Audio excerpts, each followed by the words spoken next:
Welcome back to KTN Friday Briefing. A lot of handshakes still going on. Nonini, it's like you've met him today, right now on set. No, he's my boy. He's your boy. He's my boy. All right, so let me introduce my guest. This is Nonini, of course. You know him. Yeah.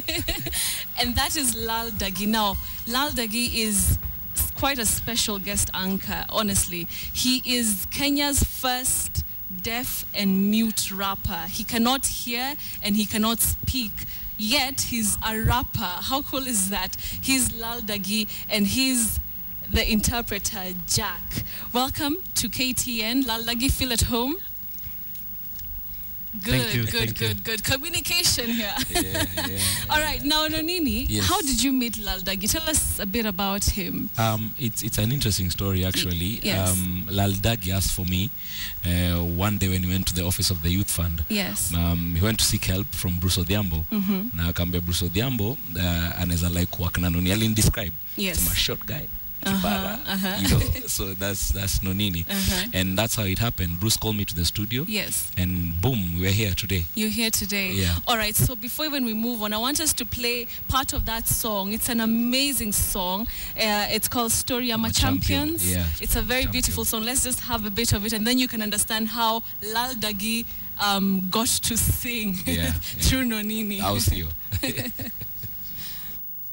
For a very long time, and one of my biggest moments or hobbies is making people's dream come true. At the Youth Fund, this quest to bring smiles to the youth was put to a real test when one day 24-year-old LalDaggy, who is deaf and mute, walks to my office and says he wants to be a rapper. Biggest question and challenge is, how do you make a rapper out of a deaf and mute guy? Here's the story of a champion.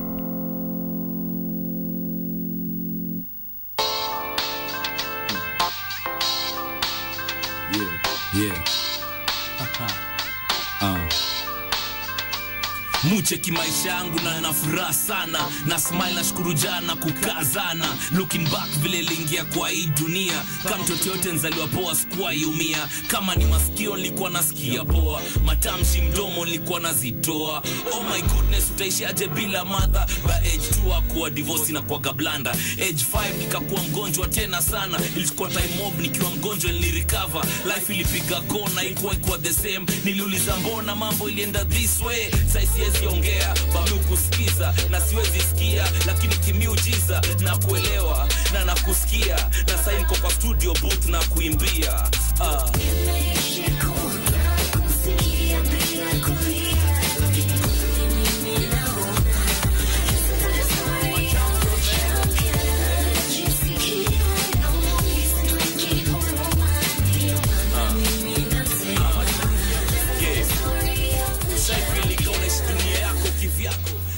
Beautiful song, Story I'm a Champions. Yeah. That's LalDaggy and Nonini. Now you've gotten to understand how they got to do it together. Yeah. LalDaggy, how did you come up with that song? Is it, I mean, there's part of your life story there. What inspired you to write that song? At first, when I was growing up, I had a dream. I thought about writing music, and my self-confidence was that I want to do music for the deaf and hearing. And for the first time, I was thinking I need just to write this song. So I wrote a story about my life. So I wrote the song, and then I kept it. And I went to the studio and I started looking around, who can help me, where can I get a studio that can record this music. So this song is from my heart, it's about my life. And so I was looking around trying to find a studio or a producer. So one day I met Bruce at the Youth Fund, and he asked me, you are looking for music, how will you do this music without a voice? So I told him, well, I can do the song. Many people can listen to this song and know about my story. And he asked me, of all the musicians in Kenya, who would you want to work with? I said, I want to work with Nonini. And that's how we started. And Nonini has worked with the Albino campaign and Color Kwa Face. So that's where I thought maybe is the one I should work with. And that's how we met and started. Wow, beautiful story. I mean, so how has the experience been through, you know, when you walked into Bruce Athiambo's studio?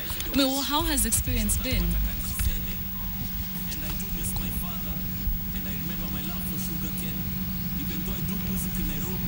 At first, I didn't think about it as much, but the time I met Nonini at the reception, we started talking with Bruce and said, there are many skilled musicians out there, but there's no deaf musician.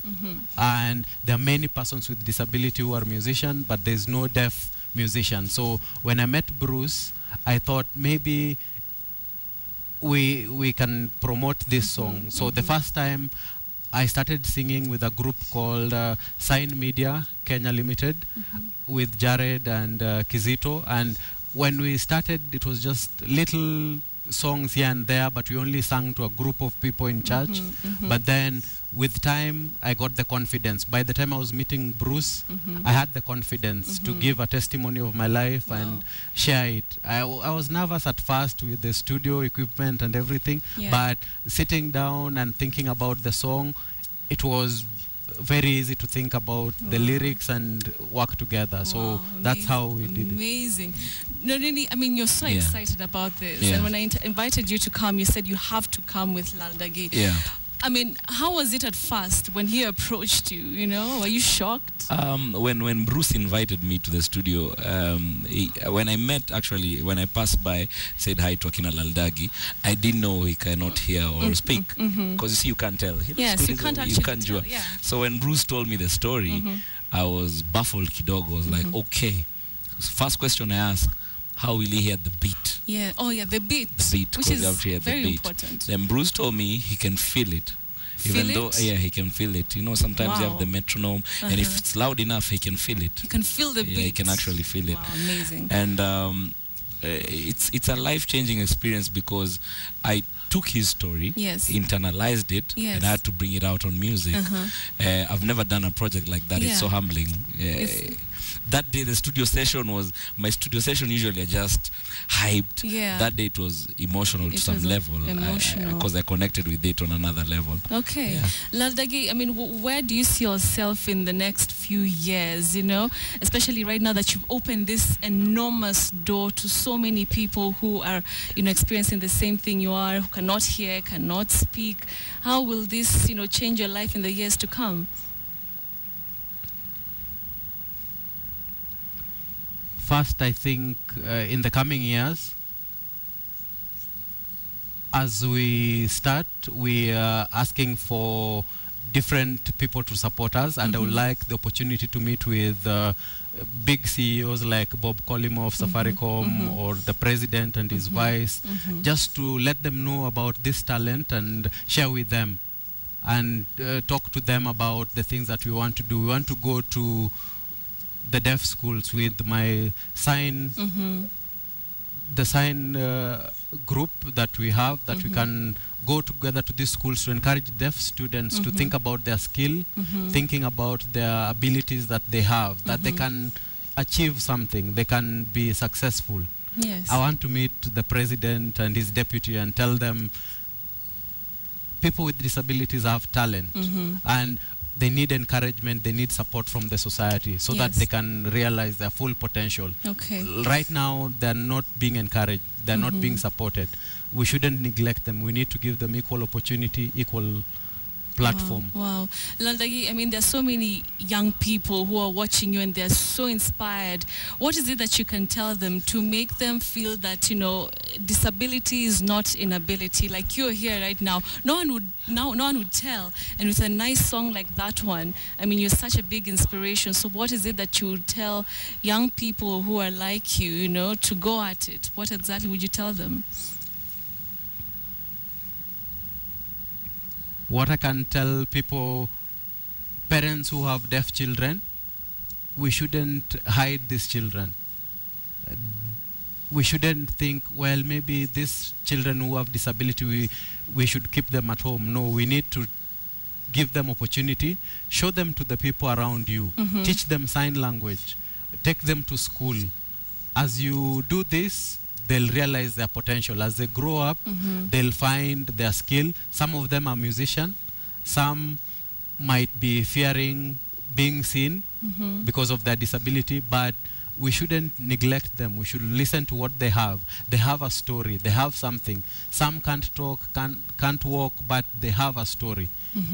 So they have emotional things they want to share. They have things from their heart. Just like Nonini showed me that support, the love, the ability to be together. That encouragement is what we need. So there are studios out there. Maybe their brothers and sisters or cousins are there. They need to encourage them. Go to a studio, record their music, or expose their talent. Tears to my eyes. I mean, wow, this is so inspiring. Nonini, what have you learned, from this experience working with Daggy? What have you learned? Because as of now, I feel like, I'm learning so much from him and I'm taking in a lot. What have you learned this whole experience?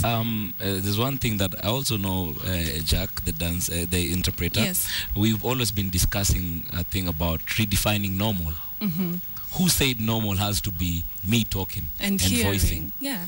This is normal. Very normal. We're redefining normal. That's it. That's all I'm learning every day. With everything I'm learning to redefine normal. Not the stereotypes to mezoea. LalDaggy, is there any other artist who you'd like to work with in the future? International? Personally, I have a dream, but I'll want to work with Nonini and maybe Octopizzo again. And internationally, I want to work with Khalifa. Oh, wow. So why do I choose these guys? Because they have been working with persons with disability. They've worked with deaf people before. And I have confidence that we'll be able to do good things. So the first time working with Nonini was good. They rap the same way. We have the same style of music, genge. So it's possible that I will want to work with Dr. Pizzo and Nonini and see what else we can have. So there are many deaf people who live in Nairobi who like music. So they want to see an inspiration. So as LalDaggy, I want to encourage my deaf friends out there to keep fighting for opportunities to enjoy their ride. So we thank the group that I'm working with, the Sign Media. I want them to keep working and encouraging us. And then people out there in the society, I want to ask them to help us, support us, buy our music. And also with the president, I ask that he supports the persons with disability to realize their potential. Okay. Well, there is a call to President Uhuru Kenyatta. You have to meet this young gentleman.